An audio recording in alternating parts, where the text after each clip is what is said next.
अस्सलाम वालेकुम, this is doctor Wajiha Gulzar, clinical oncologist. आज हम जिस टॉपिक पर बात करेंगे वो है सुपीरियर वेना केवा ऑब्स्ट्रक्शन। अब सुपीरियर वेना केवा है क्या? सुपीरियर वेना केवा एक ऐसी अहम वेसल है जिसके थ्रू ब्लड हमारा हार्ट में जाता है और हार्ट से लंग्स में। मतलब ये कि ये एक ऐसी इम्पॉर्टेंट बड़ी वेसल है जिसमें जो कि नॉर्मल इंडिविजुअल के लिए एक इंतहाई ज़रूरी वेसल है। अब समटाइम्स होता ऐसे है कि समटाइम्स मैस या ट्यूमर वो ग्रो करना जब स्टार्ट करता है तो वो इस कदर ज़्यादा अपनी ग्रोथ अपनी शो करता है कि ये जो मेन वेसल है, मेन रग जो है जिसके अंदर से खून जा रहा है हार्ट और लंग्स की तरफ, उसमें रुकावट आ जाती है। जब उस वेसल में रुकावट आ जाती है तो इसकी वजह से पेशेंट का हार्ट और लंग की तरफ जो खून नॉर्मल फ्लो में जा रहा है अब वो फ्लो नहीं जा पाता। जब सेल्स हैपहैज़र्ड ग्रो करना शुरू कर जाते हैं तो वो वेसल पिचक जाती है, जिसकी वजह से पेशेंट को different sign and symptoms develop हो सकते हैं। अब पेशेंट जो प्रेजेंट करता है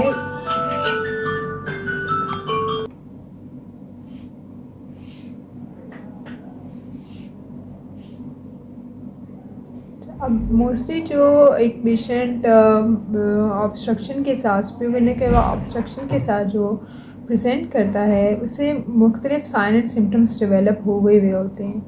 जो इम्पॉर्टेंट साइन एंड सिम्टम्स है जो पेशेंट आके कंप्लेन करता है ओपीडी में वो यही है कि मरीज़ कंप्लेन करता है कि मुझे सांस नहीं आ रहा या मैं सीधा नहीं लेट पाता। उसकी जो गर्दन से ऊपर वाला पोर्शन है उसका फेस एकदम से रेड होना शुरू हो जाता है, या फिर ब्लड का फ़्लो जब एक जगह से रुक जाता है तो फिर ब्लड अपनी और कोलैटरल्स वेसल्स यानी कि और छोटी छोटी रगों में से खून तेज़ी से बहना शुरू हो जाता है। तो ऐसे मरीज़ को ये एक एमरजेंसी कंडीशन होती है इन ऑन्कोलॉजी। ऐसे मरीज़ को सबसे पहले तो इमरजेंसी ट्रीटमेंट दिया जाता है जिसमें कि 16 mg IV स्टीरॉयड लगाए जाते हैं इमीडिएट बेसिस पे, ताकि एटलीस्ट मरीज़ का सांस बहाल रहे और मरीज़ इस काबिल हो कि वो सुकून के साथ बैठ सके। जब मरीज़ सुकून के साथ बैठ सके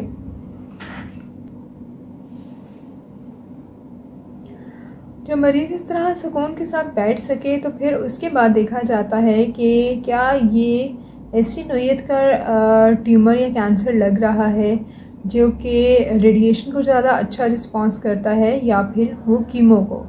अगर तो डायग्नोसिस पहले से इस्टेब्लिश नहीं हुआ तो फिर सबसे पहले तो पेशेंट को डायग्नोसिस के लिए भेजा जाता है ताकि उसकी बायोप्सी हो और उस पर पता चल सके कि ये किस नोयत का कैंसर है। अब 4 मोस्ट इम्पॉर्टेंट कैंसर्स हैं जो कि SPCO के साथ प्रेजेंट कर सकते हैं depending on the age of the patient. अगर तो पेशेंट बड़ी एज का है, अडल्ट है, तो वो मोस्टली प्रेजेंट करता है with cancer of the lung, या फिर इसमें लिम्फोमा हो सकता है या फिर मेडिएस्टिनल लिम्फोमा की तरह प्रेजेंट कर सकता है।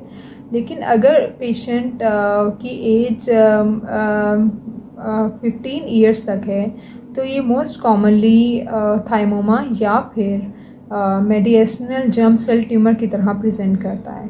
सबसे पहले बायोप्सी होना बहुत ज़रूरी है। बायोप्सी के अकॉर्डिंगली पेशेंट को फिर हम फर्दर ट्रीटमेंट देते हैं। अब लंग और लिम्फोमा ऐसे ट्यूमर्स हैं जो कि कीमो सेंसिटिव हैं। कीमो सेंसिटिव का मतलब है कि ये ऐसे ट्यूमर्स हैं जिनमें मरीज़ को अगर कीमो दी जाए तो फिर इस तरह से ये जो गिल्टी या ट्यूमर है ये पिघलना शुरू हो जाता है। जिस तरह किसी भी चीज़ को, किसी धात को लोहे पे आग पे गर्म किया जाए तो वो पिघल जाता है, इसी तरह जब इस तरह के लिम्फोमा या फिर लंग के कैंसर्स में अगर कीमो दी जाए तो ये कीमो को बहुत अच्छा रिस्पांस देते हैं, और इसी तरह से रिस्पांस आता है कि ये विदिन फ्यू डेज़ जो ट्यूमर है वो पिघलना शुरू हो जाता है। सो सबसे पहले पेशेंट को कीमो दी जाती है। अब अगर एक मरीज़ बिल्कुल भी लेटने के काबिल ना हो तो फिर ऐसी कंडीशन में मरीज़ को हाई फ्रिक्शन एक रेडिएशन की दी जाती है। मरीज़ को कहा जाता है कि वो सीधा बैठ जाए और पेशेंट को डायरेक्ट वहाँ पे उस जगह पे जहाँ पे वो लीजन होता है उस जगह पे रेडिएट कर दिया जाता है। जब पेशेंट इस काबिल हो जाए कि वो एटलीस्ट सुकून से लेट सके तो फिर ऐसे मरीज़ को फर्दर फिर after the diagnosis accordingly chemo advice की जाती है। और इसका ये बात याद रहे कि इसका किसी भी किस्म का प्रोग्नोसिस पे कोई फ़र्क नहीं पड़ता। मतलब ये कि अगर एक पेशेंट ये लंग में प्रेजेंट कर रहा है विद और विदाउट SVCO तो उसका प्रोग्नोसिस पे कुछ फ़र्क नहीं डालता अगर एक पेशेंट प्रेजेंट कर रहा है with SVCO। So this is all about my discussion today. I hope you like my video. If you have not subscribed, please subscribe. Thank you.